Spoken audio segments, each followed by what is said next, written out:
ने 25 लोगों को करना।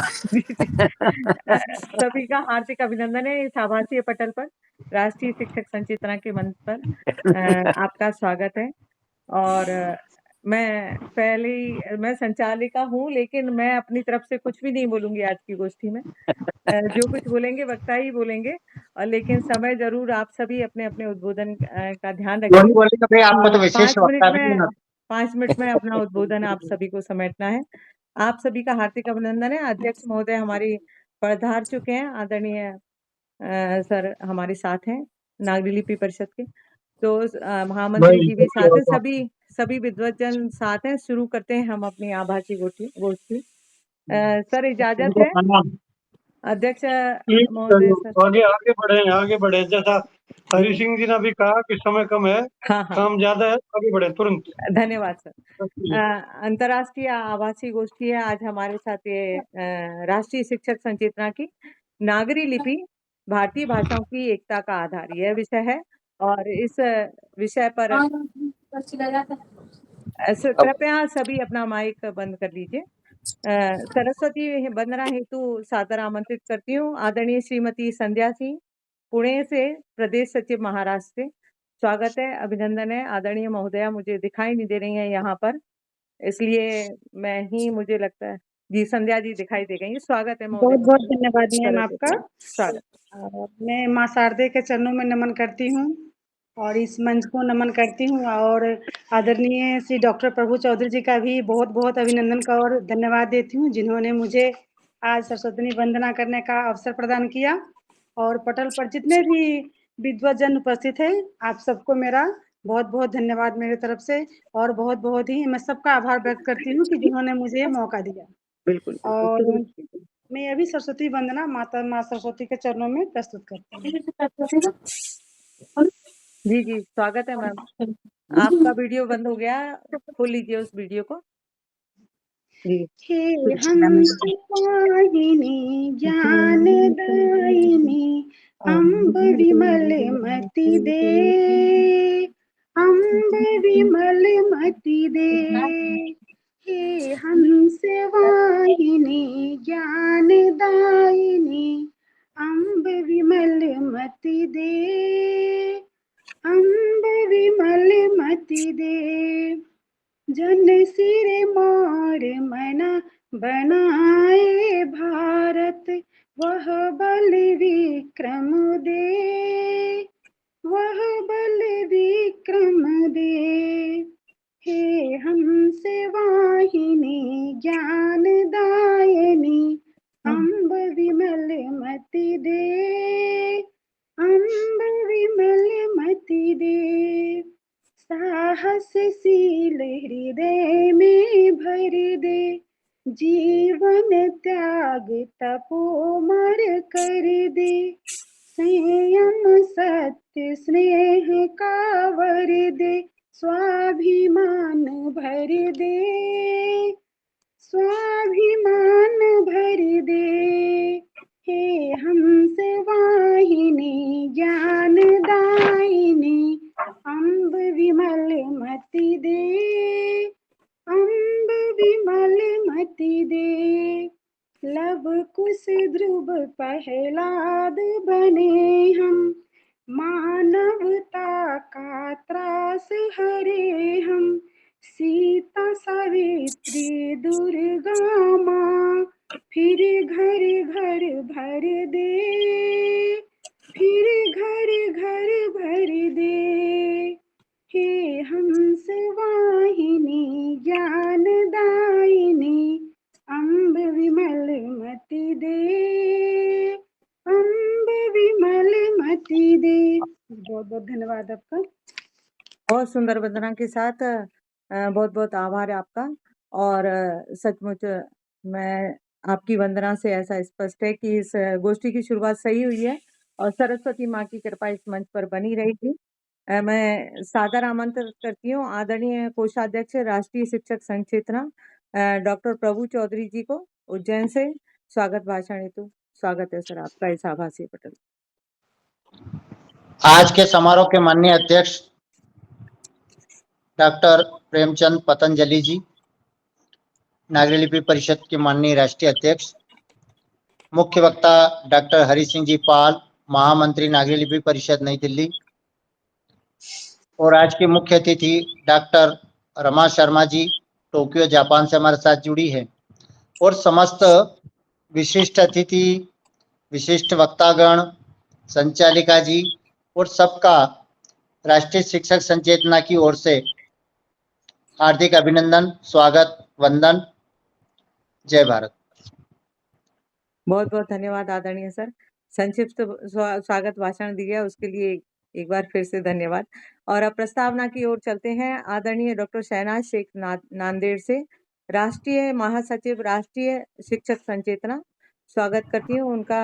प्रस्तावना हेतु प्रस्तुत कीजिए महोदया। धन्यवाद मैडम। जी जी, स्वागत। धन्यवाद मैडम। आप सभी को मेरा नमस्कार। आज की इस हमारी संगोष्ठी का जो विषय है राष्ट्रीय शिक्षक संचेतना की ओर से लिया जा रहा है, देवनागरी लिपि का भारतीय भाषाओं की एकता में उसका महत्व।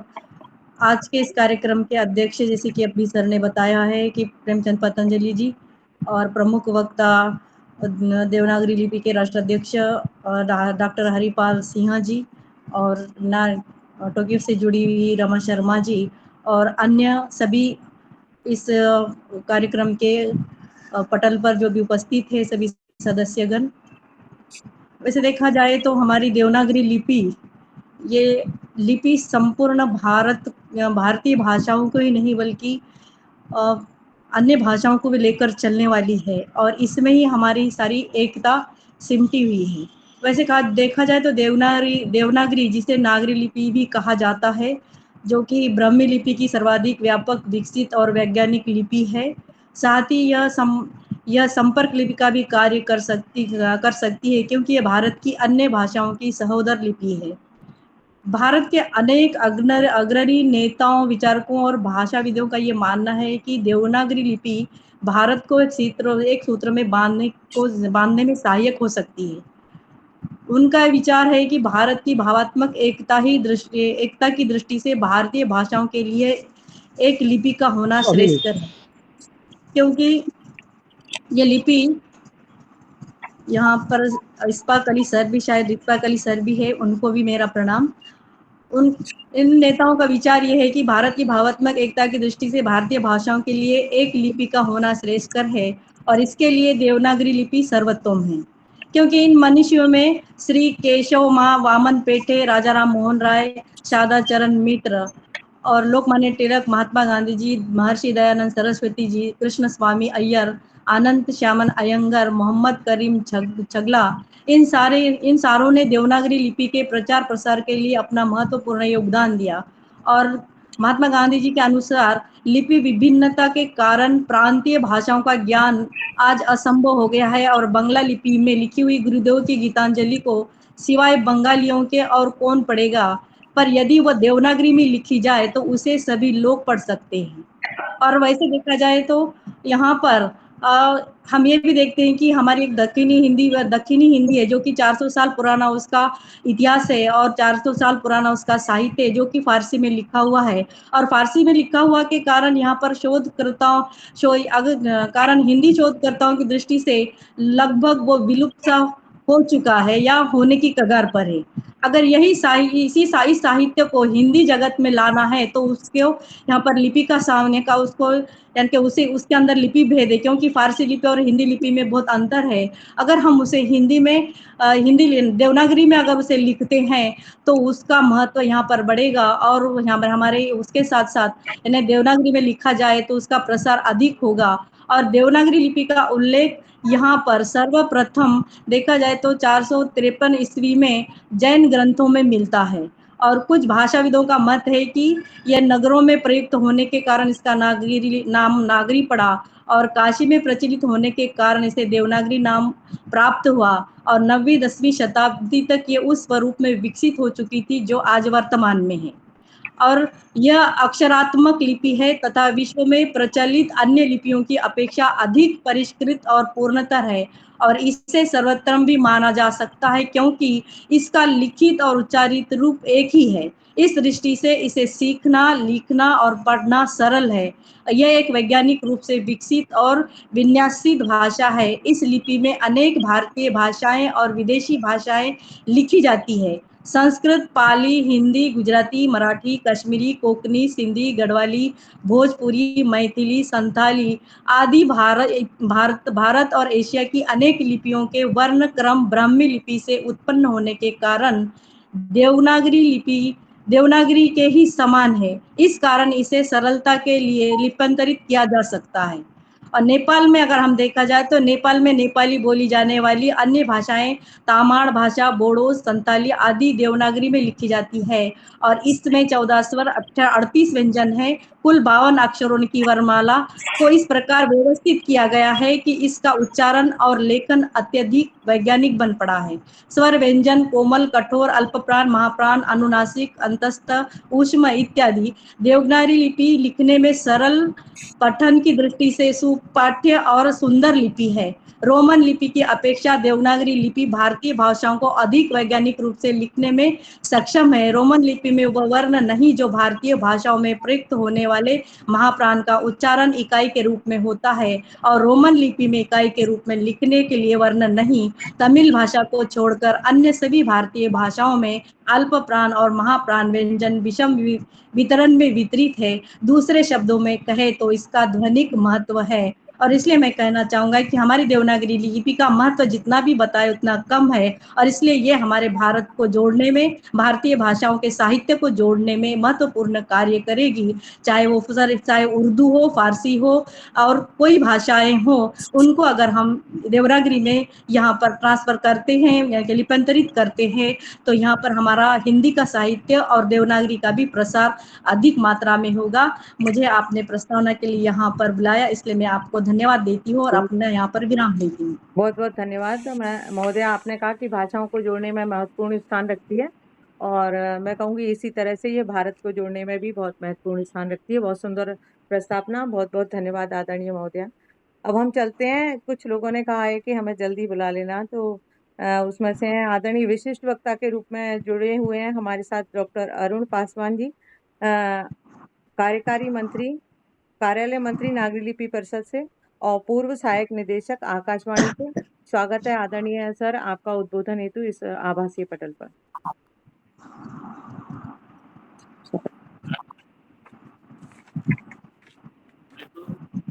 सर आपकी आवाज स्पष्ट नहीं आ रही है, थोड़ा सा माइक के पास आ जाएं। और सभी से अनुरोध है, मेरा फोन नंबर लिख सकते हैं आप, और क्योंकि समाचार पत्र के लिए 4 लाइनें अपने अपने उद्बोधनों की भेज सकते हैं। मेरा नंबर है 9958594919 9958। अच्छा, एक बार दोबारा फिर रिपीट कर दूंगी। अब सर की आवाज शायद सही हो गई होगी। पासवान जी शुरू करें? हाँ शुरू करिए सर। एक बार हमें बता दें क्या अब मेरी आवाज मिल रही है? हाँ सर स्पष्ट तो आ रही है, फिर भी थोड़ी खरर खरर आ रही है। अगर और पास में आ जाए तो और अच्छा। स्पष्ट नहीं है, स्पष्ट नहीं है। हाँ थोड़ा। जी सर स्पष्ट नहीं आ रही। बोलिए सर। पहले तो मैं बता दूं कि मैं इस समय दिल्ली के होने का बावजूद बोध गया से बोल रहा हूँ और बड़ी जल्दी मेरी यात्रा शुरू होने वाली है, तो इसलिए मेरा ये आग्रह था। लेकिन मुझे खुशी इस बात की हुई थी, जैसे ही आपने संचालन में ये आरंभ में कहा कि आज बोलना सिर्फ वक्ताओं को है, तो मुझे लगा कि मेरा काम तो बस अतिथि के रूप में बैठ के सुनना है। लेकिन फिर भी जब आपने अवसर दिया है तो मैं अपनी 2-4 बातें तो आपके सामने रखना चाहूँगा कि इस प्रकार भाषा लोगों को उनके साहित्य और पासवान जी जरा सा बाहर आ जाएं दरवाजे पर या खिड़की पर, आवाज स्पष्ट नहीं आ रही है, मतलब कहीं खरखर की आवाज है। थोड़ा दरवाजे पे आ जाएंगे तो फिर साफ आ जाएगी बात, है ना? कोई नहीं, आप बोले वो बोलते बोलते रहे। कैमरा बंद कर दीजिए, कैमरा बंद कर दीजिए, कोई दिक्कत नहीं है। हाँ अच्छा मैं अब कृपया बताएं क्या हाँ अब पहले से बेहतर है सर, बोलिए। जी। तो मैं कह रहा था कि इस प्रकार भाषा लोगों को उनके साहित्य और इतिहास को जोड़ती या एकीकृत करती है, उसी प्रकार लिपि भाषाओं को विकसित करने का काम उसी तरह से करती है। हर भाषा में अभिव्यक्त साहित्य हमारी संस्कृति को हमारे सामने स्पष्ट रूप से चित्रित करता है। यह चित्रण हमें सांस्कृतिक और सामाजिक रूप से ही जोड़ देता है। आवश्यक है कि हम उस चित्रण को जान और समझ पाए, पर जानेंगे समझेंगे कैसे? साहित्य को, इतिहास को पढ़कर ही यह संभव होता है, और पढ़ना तब संभव हो पाता है जब हम भाषा की लिपि से पढ़ें। हमारा यानी हम भारतीयों का सौभाग्य है कि हम बहुभाषी तो हैं, पर हमारी अधिकतर भाषाएं एक ही लिपि देवनागरी या नागरी में प्रकट होती है, यानी लिखी जाती है। और जो नागरी में लिपि नहीं जाती है, वे भी मूलतः नागरी की तरह ही ब्राह्मी लिपि से ही उद्भूत हुई हैं। यानी हमारी लगभग सारी ही भाषाओं का उत्स एक ही लिपि में है। तो जब हम एकता की बात करते हैं, भाषाई एकता की बात करते हैं, तो हमारे लिए लिपि की एकता की बात महत्वपूर्ण हो जाती है। इसका अर्थ यह कभी नहीं है कि हम किसी एक लिपि को अपनाने और शेष लिपि को छोड़ या बिसरा देने की बात करते हैं। हम तो यह कहते हैं कि नागरी लिपि, जिसमें देश का अधिकांश साहित्य और इतिहास लिखा गया है और लिखा जाता है, उसे भी अन्य लिपियों के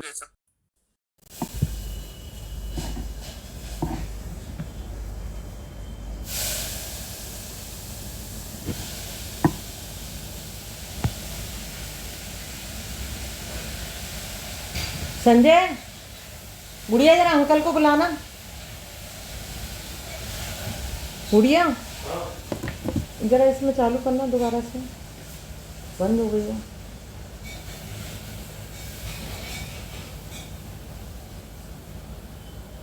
दूसरी लिंक है क्या? वही मेरा हार्ट टच हो गया किसी चीज से।